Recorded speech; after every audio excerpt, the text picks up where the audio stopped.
First up, what is cultural Marxism?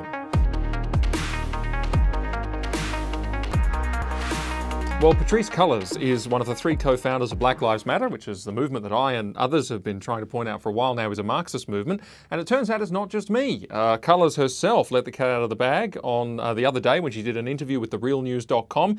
She defended accusations that Black Lives Matter might not have a coherent ideological framework or suggestions to that effect with these words. She said, "We actually do have an ideological frame. We are trained Marxists." So there you have it, folks. All the commentary on this matter has led me to a point now where I think it's time to answer this question head on by reference to movements like Black Lives Matter. What exactly is cultural Marxism? And I want to answer that by first making this qualification. Not everything is cultural Marxism. It's one of several significant forces that are at work in our culture at the moment that are changing things all around us. There's others, there's postmodernism, the rejection of this kind of the rejection of objective truth, the therapeuticism, the focus on mental health and harm, or just plain old individualism, which we're all very familiar with, which is the turning in on the self and all the various things, and it really is various things that come out of that, where these things are all working in our culture. But one of the significant forces, really significant forces, is this thing called cultural Marxism. Its major end goal is revolution. It is the destruction of, quote unquote, the system. And you need to really understand that about cultural Marxism to get what it's really on about. That's probably the organizing thing. That's the end goal. That's the objective, where it's headed. Cultural Marxism says that the system, which it thinks needs to be completely radically changed and brought down, is broken because it sees the world as a society irreconcilably divided up between those who are oppressors and those who are oppressed. Okay? So you say, well, what's responsible for that? Who's responsible for that? Who's to blame? Well, the thing is, it's kind of everything. It's almost conspiratorial in the fact that literally everything, it's like they have one explanatory principle for everything, that it's all about oppression. It's all about this same thing. It's Western culture's way of thinking, our morality, our language, the way we talk, institutions, just different practices societally, the economy, politics, family, faith, the whole shebang, root and branch. And these divisions, which are oppressor-oppressee divisions, they can't be reconciled. And the system responsible for creating them cannot be redeemed. It is vitiated with oppression. It is shot. Therefore, it needs to go. Therefore, we need the revolution. Now, why is it called cultural Marxism? Well, because actually Marx, who, is the theorist behind classical Marxism, saw oppression solely in terms of capitalism and its exploitation of the worker. That's classical Marxism. But cultural Marxism goes further. It takes it on another step. It expands. It sees oppression more broadly. It says it's not just related to capitalism. This is where everything comes in. But it's also related to a whole bunch of things, especially gender, race, sexuality, and those other identity groups, which we've all become very familiar with. Examples of modern cultural Marxist movements, just to put some practical stuff behind this, are Black Lives Matter, Occupy Wall Street, Extinction Rebellion, Liberation Theology, School Strike for Climate, Safe Schools, and a bunch of others, all of which you would immediately know if I mentioned them. And it's not just me saying this, right? Just like I said before, Patrisse Cullors, what did she say? We do have an ideological frame. We are trained Marxists. That's what she's doing. Safe Schools co-founder Rose Ward, she hosts a podcast called Red Flag Radio. She's a keynote speaker at the annual Marxism 2020 conference. And she said a few years ago this, she said, Marxism offers both the hope and the strategy needed to create a world where human sexuality, gender, and how we relate to our bodies can blossom in extraordinary, new and amazing ways that we can only try to imagine today. There's the goal. Throw off the oppression of heterosexism and all that sort of stuff and get this utopian sort of flourishing that comes at the end. Now here's a slightly more in-depth case study. Notice the co-founder of Extinction Rebellion, Stuart Basden, He has a little thing to say here, and I want to go through it and point out the cues to cultural Marxist thinking. He says, I'm here to say that Extinction Rebellion isn't about the climate. Well, shock horror. Remember Ros Ward said, I'm here to say that Safe Schools is not about bullying. Or if you looked at the interview that I mentioned with Patrice Cullors before, she actually goes to a very similar place. The guy asks her about that name, Black Lives Matter, the label on the tin. She said, oh yeah, it's not just about the meaning of those words, Black Lives Matter. This is about a much broader political movement. That's a political statement. And so she says basically the same thing. And he says this, he says, you see, the climate's breakdown is a symptom of a toxic system that has infected the ways we relate to each other as humans and to all of life. This was exacerbated when European civilization was spread around the globe through cruelty and violence. Euro-Americans violently imposed and taught dangerous delusions that they used to justify the exploitation and reinforced our dominance. It's worth naming some of these constructed delusions that have been coded into societies and institutions around the world. Note what he's saying. The system is shot. It's vitiated with oppression and violence. It's beyond redemption. And he ties it all back to, Euro-Americanism.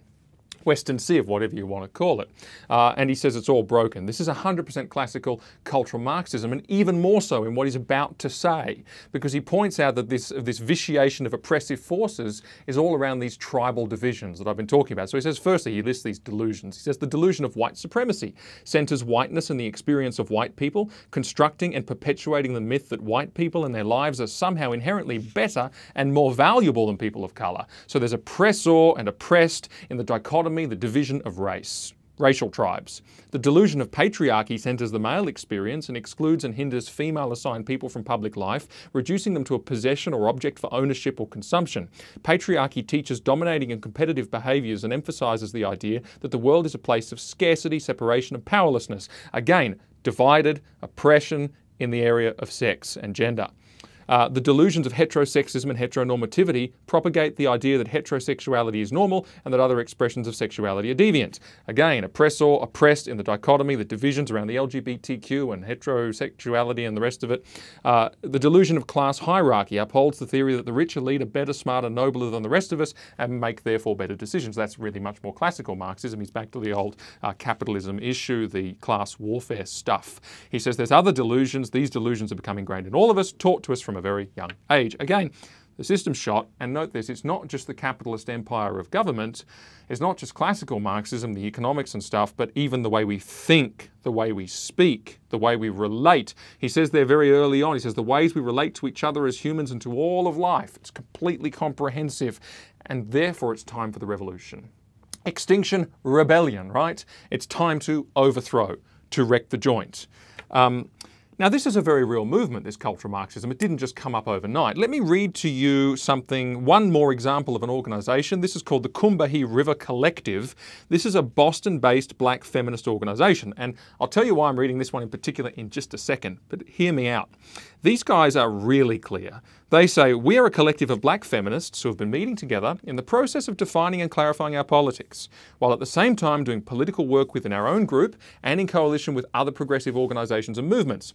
The most general statement of our politics at the present time would be that we are actively committed to struggling against racial, sexual, heterosexual, and class oppression. Right? So there you have it. Before looking at the recent development of black feminism, we'd like to affirm that we find our origins, blah, blah, in the historical reality of blah, blah. And he says, they say the life and death struggle for survival and liberation. So it's that struggle for overthrow. Our politics evolve from a healthy love of ourselves, our sisters, our community, etc. Note this. This focusing upon our own oppression is embodied in the concept of identity politics. Their words.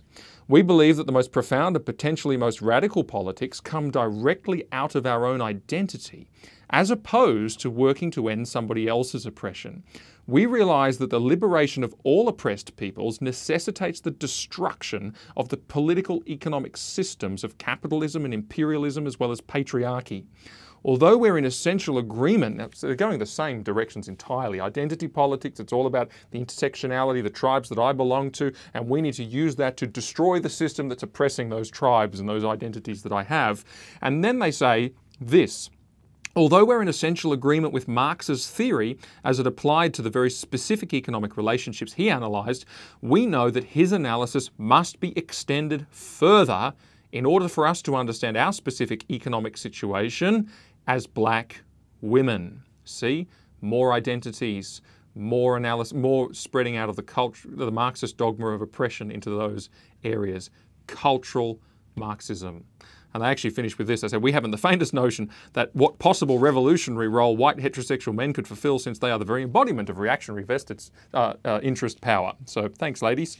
But, you know, why do I read that? Not only is it so clearly saying what I'm saying in their own words, but here's the thing. Can you guess when that was written? Do you know, if you don't know anything about this group, I bet you can't, because it was written in 1977. That could have been yesterday.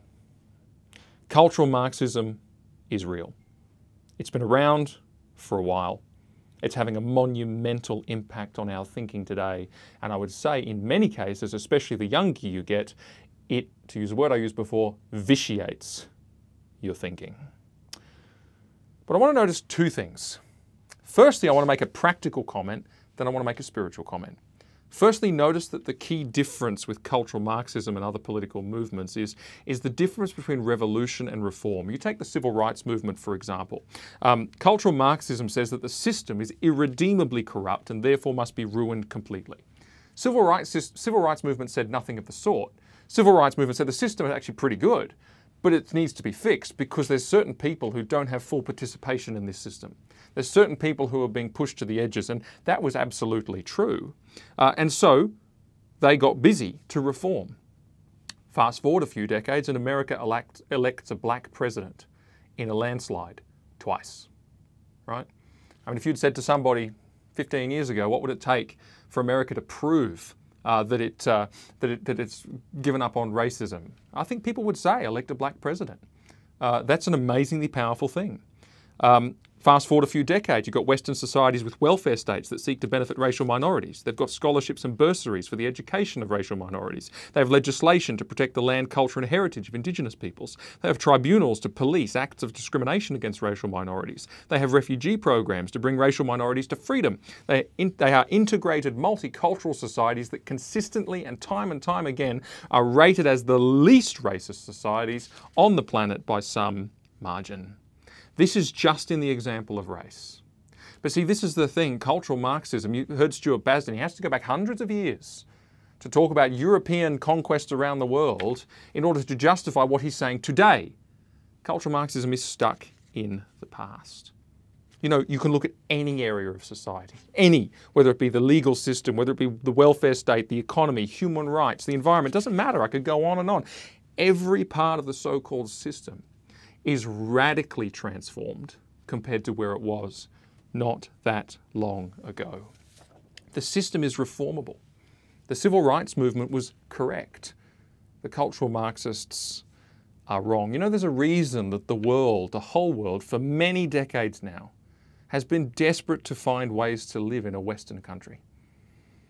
Because they're the best countries to live in on earth. They're the least oppressive, they're the most free, they're the wealthiest, they're by far those with the greatest opportunity and peace. Indeed, they might well be the best possible world of all possible worlds hitherto for human beings to live in. You realize that? Any knowledge of history, any knowledge of the globe will tell you that. You know, you've won the lottery of life to be born in Canada, New Zealand, Finland, the United Kingdom, the United States of America, Australia. And it just strikes me as mindless arrogance of activists who think that the total destruction of the system in a moment would go just fine. That it'll all be recreated in their own image and the contents of their minds and their abilities is such that that image would be perfect in a moment. It blows my mind. Absolutely blows my mind that revolution, they think, such a system is a good idea, especially when they are the ones perpetuating an angry and resentful and rebellious ideology that has seen 120 million people die in the 20th century, the last 120 years. Come on. It's crazy. That's my practical comment. Let me finish with a spiritual comment. This is, I think, one of the most important observations about this whole thing. There is a far bigger objection than all that I have said. I mentioned several times that at the heart of cultural Marxism is this revolutionary goal. It is the forcible overthrow of all existing social conditions. That is literally the last line of the Communist Manifesto, so that's what it says. Many say that the revolution targets Western civilization.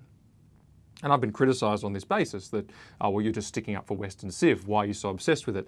Do you know what? That's not actually my concern. That's not actually I'd say my primary concern. My primary concern is something a little bit different, because I believe that the target is something a little bit different. Note carefully, what is it that they call oppressive? What is it that they say is really perpetuating this sin that they think is blighting society and creating victims? What is it against which they are truly rebelling? All these movements, all these suits of clothes worn by what is effectively cultural Marxist movements. Well, you know, it's carefully curated, this list. It really is.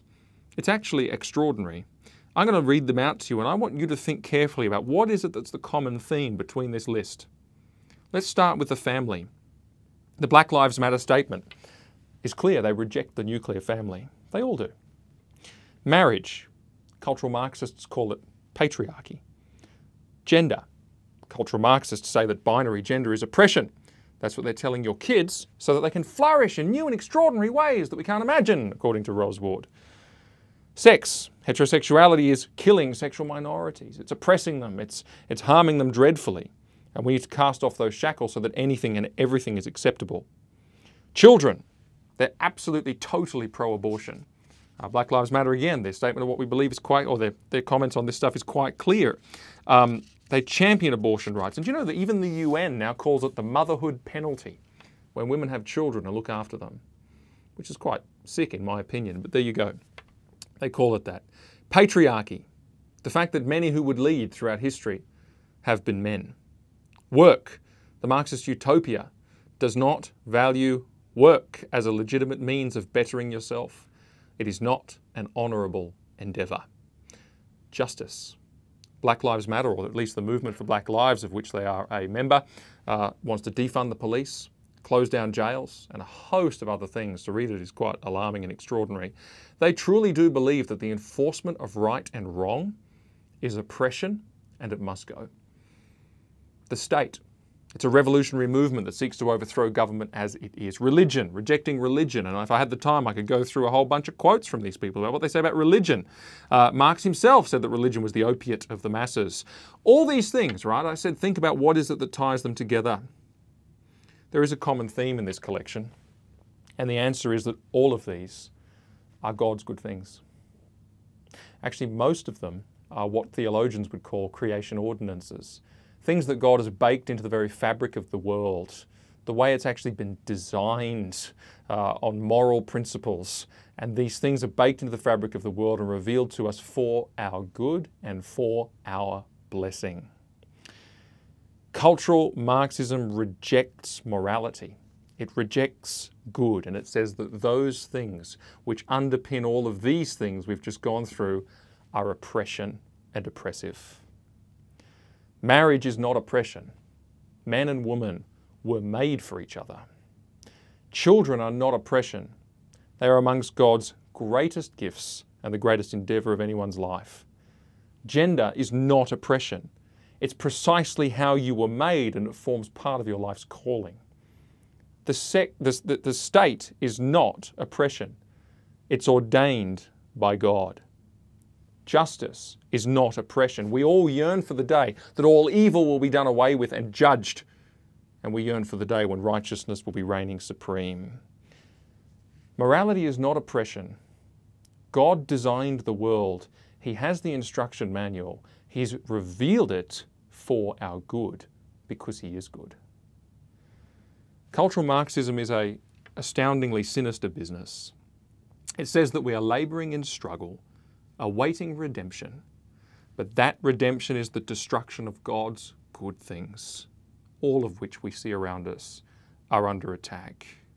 But here's the great paradox and the revelation we need. Those good things are actually the answer to human needs. They are liberty.